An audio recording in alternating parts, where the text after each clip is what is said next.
Good morning, one and all. Today we are going to discuss about the consumer behavior. Before entering into the consumer behavior, it is very important to know the concept of economics. Economics is derived from the Greek word oikosnomia. Oikos refers to a house, while the nemit refers to manage. So the household management is nothing but economics. So economics refers to the household management.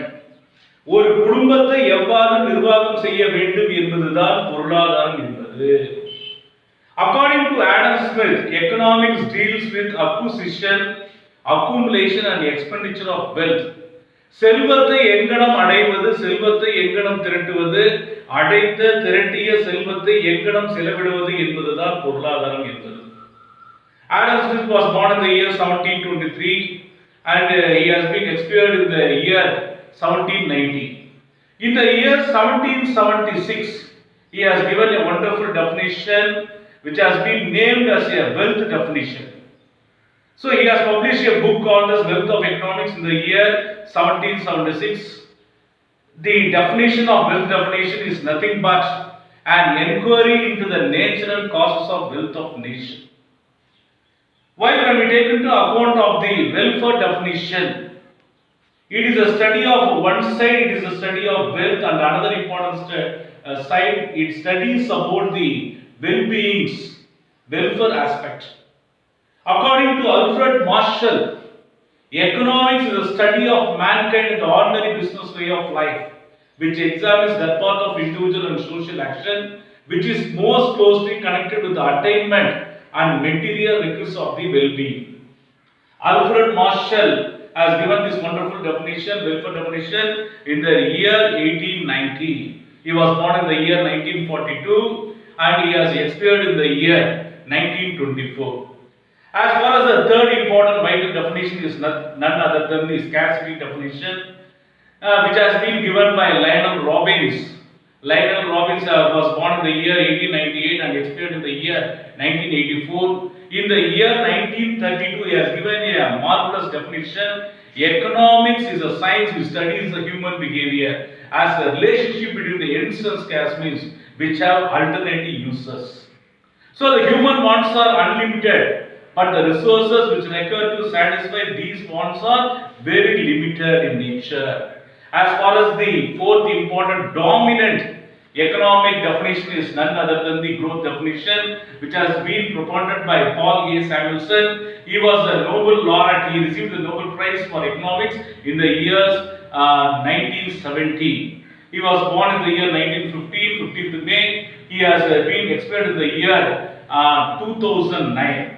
According to his definition, economics is a study of how men and society choose with or without the use of money to employ the scarce productive resources which could have alternative uses to produce various commodities over time and then distribute them for consumption now and in future among various people and groups of society.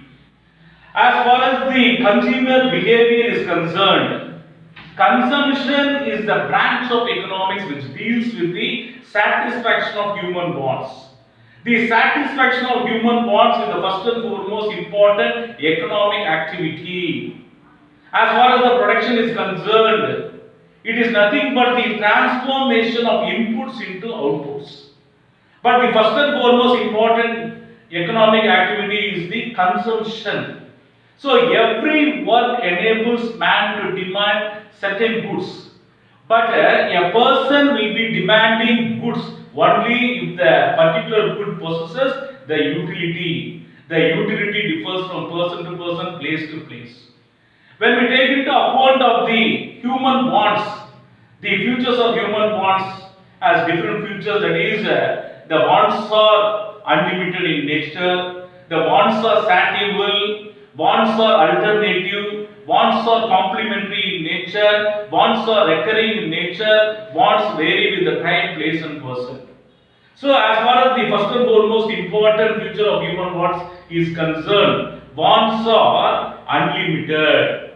So even if there are many wants may be there, but if for example when a person first of all aspires for getting a bicycle, even after getting a bicycle, he will not be satisfied. He will be aspiring for getting a scooter. So even after getting a motorcycle also, he will not be satisfied. Further, he aspires for getting a car. So the wants are innumerable nature. If one want is satisfied, he will be going to some other greater wants. So wants are satiable in nature. So though there are many kinds of wants. So for example, if a person feels hungry, when he eats, he gets satisfied. So wants are satiable in nature. So the third important vital feature is nothing but the wants are recurring in nature. So if a person feels hungry in the morning, after eating breakfast, he will be satisfied. But again, he feels hungry during the afternoon, and by means of taking the lunch, he will be satisfied. Even during the night time, again he feels hungry. By means of taking the dinner, he will be satisfied. So the wants are recurring in nature. So the fourth important feature is nothing but the wants are competitive in nature. Wants compete with each other for satisfaction. At the same time, wants are alternative. To satisfy a single want, we need two or more commodities. For example, we can reach either by car, taxi, or by means of bicycle or motorcycle to reach our college or office. At the same time, wants are complementary in nature. To satisfy a single want, we need two or more goods. So, for example, car and petrol, pen and ink. So, these are the complementary commodities. To satisfy a single want, we need two or more commodities. So likewise, the wants vary with time, place and person. For example, the people of India require the cotton fabric, the people of England require the warm woolen clothes. So we need umbrellas during the rainy season. We prefer the cool drinks during the summer and the hot drinks during the winter. So when we take into account of the law of diminishing marginal utility, according to Alfred Marshall, the additional benefit which a person derives from a given increase of a stock of a thing diminishes with every increase in the stock that he already has. According to Professor Boulding, as a consumer increases the consumption of any one commodity, keeping constant all other commodity, the marginal utility or variable commodity should eventually decline. As a consumer increases the consumption of any one commodity, keeping constant the consumption of all other commodity, the marginal utility or the variable commodity must eventually decline. This means when a consumer consumes more and more of a commodity, the marginal utility goes on declining or diminishing. So, for example, from the table it is clear that when a starving man finds the first banana, the total utility which he derives is 12 utils. So here what is meant by the marginal utility, what is meant by the total utility? The total utility refers to the total satisfaction derived from by means of consuming the whole commodity in possession. The sum total of the marginal utilities is called as the total utility. The marginal utility is the utility which we derive from the additional or the marginal unit. The sum total of all marginal utility is commonly referred as the total utility. At the same time, when we take into account of the marginal utility, it is the addition made to the total utility by means of consuming an additional or extra unit of a output. So here, when the starving man finds the first banana, the total utility has been computed as 12 utils. At the same time, the marginal utility will also be at 12. When a starving man or a consumer finds the second unit of banana, it will be welcome. But at the same time, the utility which is derived from the second banana will be comparatively low when we compare it with the first unit of banana. So, by means of consuming the second unit of banana, the total marginal utility is only 8 utils. When we take into account of the third unit of banana, the total utility has been computed as 26. This means after the consumption of the 3 units, the total utility has been computed as 26. This means the utility which we derive from the third unit of banana is alone 6 utils.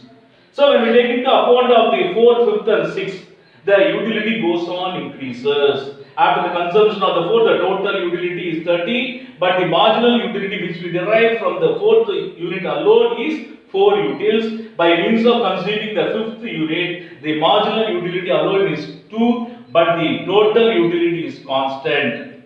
So the initial stage, the total utility goes on increases. At the same time, at the particular point when he consumes the 5th unit, the total utility is 32. So when the consumer or the starving man finds the 6th unit of banana, the total utility is maximum at 32. When the total utility is maximum at 32, the marginal utility is 0. So this is the point of satiety. So whenever we reach the point of satiety, the consumer has to make a full stop.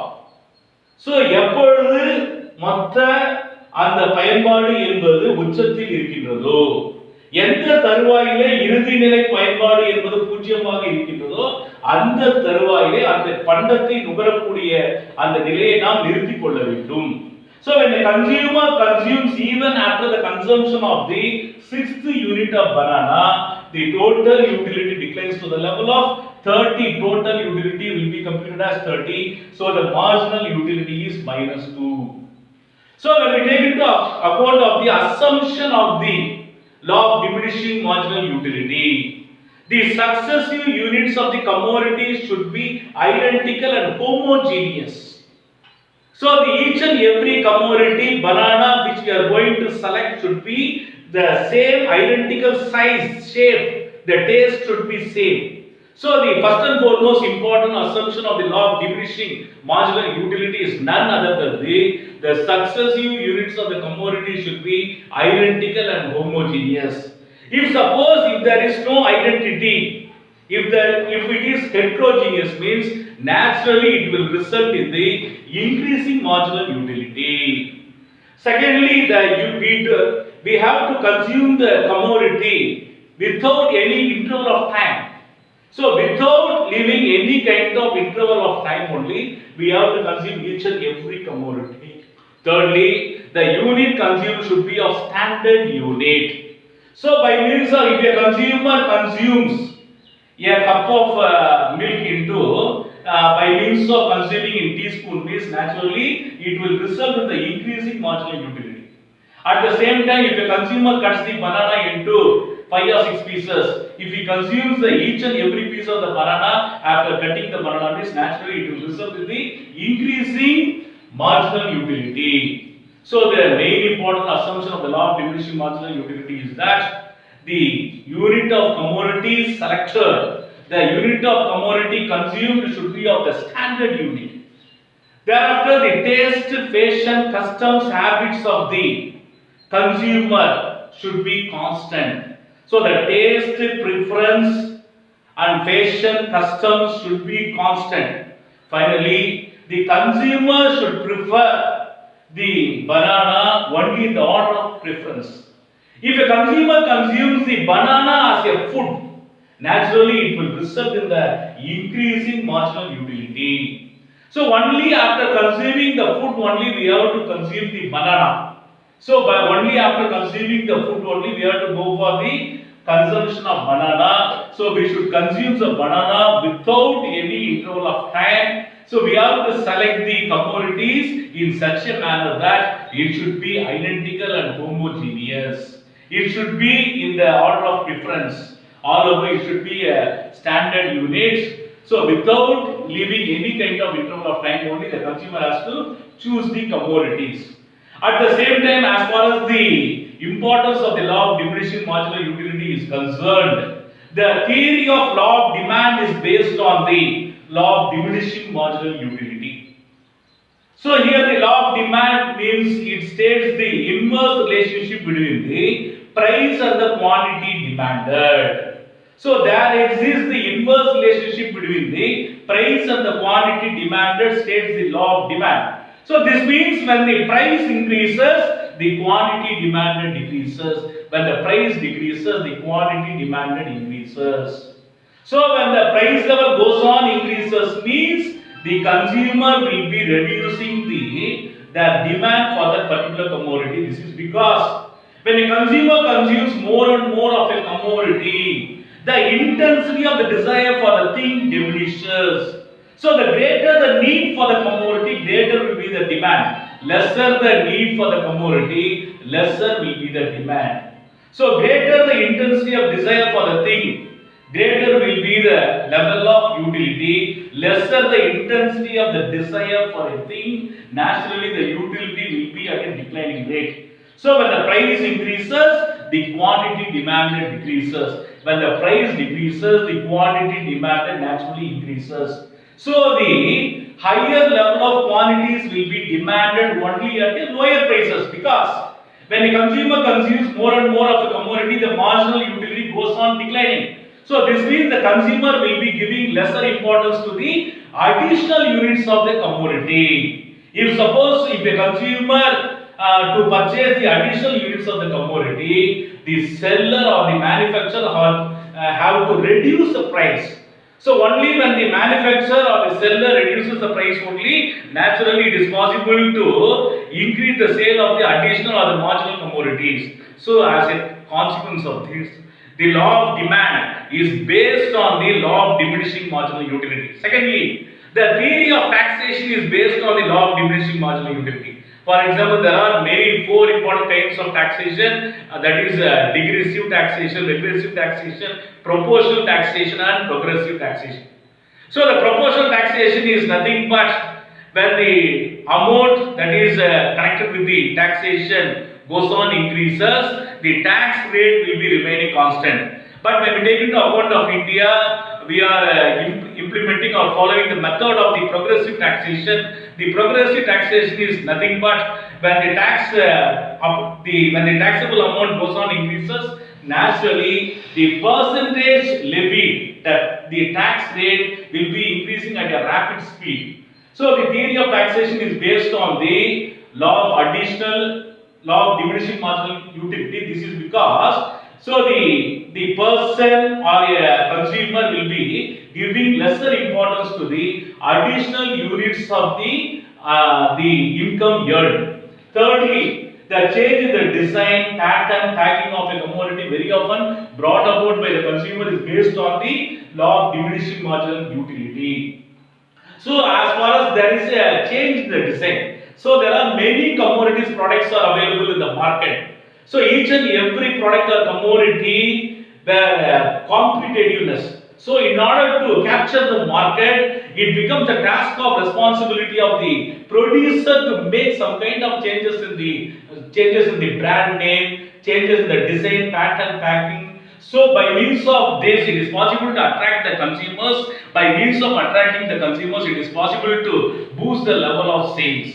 So the question arises whether the price which sells the product or whether the brand name which sells the product. So the brand name also can sell the product even when the price is at a higher level. So this means by means of making a very great level of changes in the design, pattern, packing, it is possible to attract the level of consumers, by means of which it is possible to increase the level of sales of the commodity, by means of which it is possible to capture the largest share in the market. So when we take into account of this graph, at first the total marginal utility goes on increases. The marginal utility, when a consumer consumes more and more of a commodity, the marginal utility goes on declining. When the total utility is maximum at 32, the marginal utility is 0. So here this point is known as the point of satiety. So when the consumer consumes more and more of a commodity, even after the stage of the point of satiety, that is, of the table it is clear that when a consumer consumes the 6th unit of banana, the marginal utility is 0, the total utility is maximum. At this point, the consumer has to stop consuming the banana. So if suppose the consumer consumes even after the point of satiety, means the total utility declines, the marginal utility is negative. So the first and foremost important criticism of the law of diminishing marginal utility is none other than the, so we don't regularly consume the commodities without any interval of time. We don't just consume the commodity without any time gap. We don't just consume other one goods. We don't. We generally consume the goods, two or more goods. So the successive units of the commodity should be identical and homogeneous is the first and foremost important assumption of the law of diminishing marginal utility. In reality, in real world situation, the consumer generally used to consume heterogeneous type of commodities. They don't choose just the identical in shape, or they don't choose the commodity which was homogeneous. At the same time, the law assumes that the marginal utility of money is constant. So, in the real world situation, the marginal utility of money decreases. So, பணத்தினுடைய இறுதிநிலை பயன்பாடானது குறைந்து கொண்டு வருகின்றது. ஒரு மனிதன் அதிக அளவு பணத்தை சம்பாதித்துக் கொண்டிருக்கின்ற பொழுது அந்த அதிக அளவு சம்பாதிக்கக்கூடிய ஒவ்வொரு பணத்தின் வாயிலாக கிடைக்கக்கூடிய இறுதிநிலை பயன்பாடானது குறைந்து கொண்டே வருகின்றது. So this theory assumes that the marginal utility of the money remains constant. But in the real world situation, the marginal utility of the money goes on declining. So this law could not be subjected to the empirical verification. So this means the law cannot be proved experimentally. So as far as the Marshall is concerned, his approach is called as the marginal utility approach. The marginal utility approach is also called as the cardinal utility approach. While the ordinal utility approach is the approach contributed by Slutsky, Allen, etc. So Allen and Slutsky has given the most important utility called as the ordinal utility approach. It is also called as the indifference curve approach. So under the indifference curve approach, it is possible to only rank or order. So if suppose a consumer chooses the three important goods, for example, apple, orange and mango. So we can say that we derive higher level of utility from apple. So the first rank goes to apple, the second rank goes to mango, the third rank goes to orange. But under the ordinal utility, it is not possible for a perfect measurement is not possible. But under the cardinal utility, it is possible to have a correct measurement. So according to Alfred Marshall says that the utility cannot be measured directly, but the utility can be measured indirectly. So how much a consumer is willing to sacrifice? So how much a consumer is going to provide the price? So how much a consumer is prepared to pay the price for a commodity is nothing but the utility. So what is meant by utility? Utility is the one satisfying power of a commodity. It is the power of a commodity to satisfy the human wants.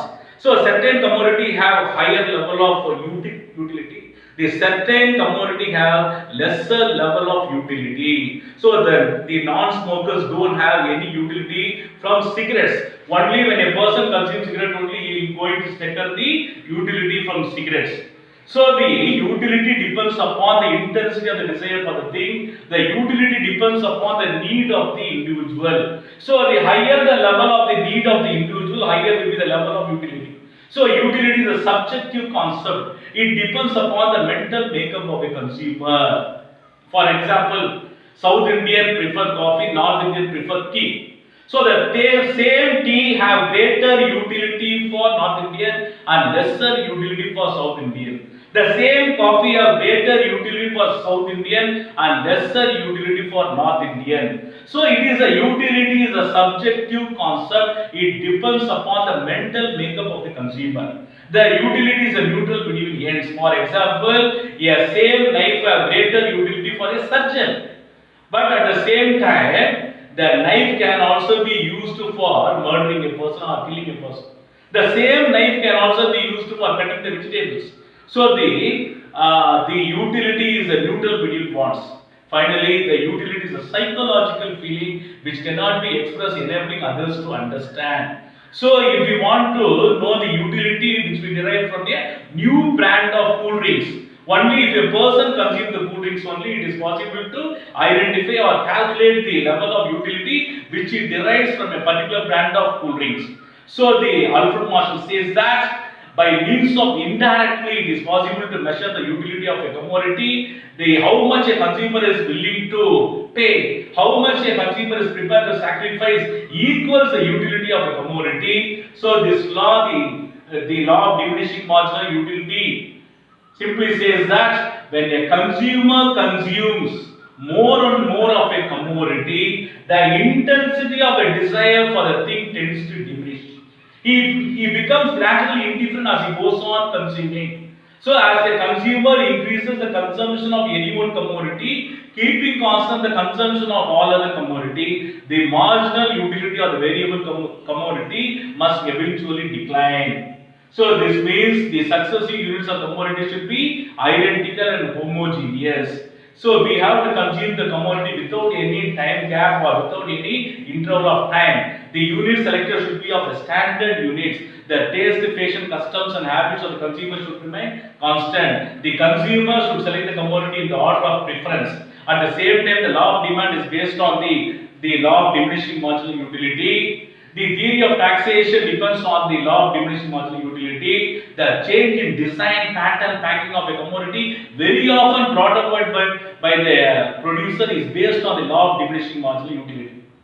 So finally, the utility is a mental phenomena, it cannot be measured. So மனதளவில் தோன்றுகின்ற ஒரு உணர்வு என்பது பயன்பாடு என்பது. So it is a subjective concept, it is a mental phenomena and it cannot be measured. We don't consume just one commodity or one goods. Generally a consumer is going to consume two or more commodities. At the same time, thirdly, the marginal utility of commodity is constant. The marginal utility of money is constant. But in the real world situation, the marginal utility of commodity goes on declining, but it cannot be, it is not subjected to the empirical verification. So thanks a lot.